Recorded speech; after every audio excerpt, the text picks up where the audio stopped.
Екі қасиетті орындауға айтады. Бірінші, Алла тәуекел еткен пендесін жақсы көреді. Бұл тәуекел етесің. Тәуекел деген ол не? Рисковать етесің. Риск бар. Қалай болар екен деп жатсың. Сен көзің жұмда бастап кет болды. Қалған Алла өзі құрайды, уайымдама. Демек, байлар тәуекелді жақсы көреді олар. Кедейлер тәуекелден қорқады. Қой, тыныш жүрейін, осы күнге де зар болып қалған ертең.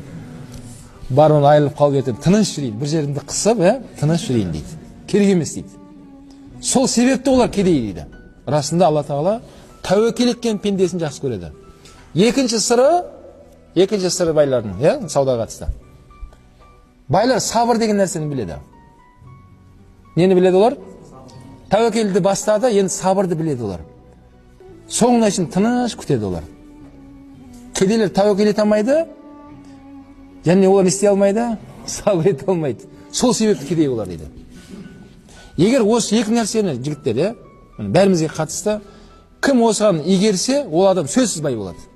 Және Алланың сүйікті пендесіне айналдың. Сен Алланың сүйікті пендесіне айналдың ба, Алла Тағала міндетті түрде саған ризығын бере береді, баракатын береді.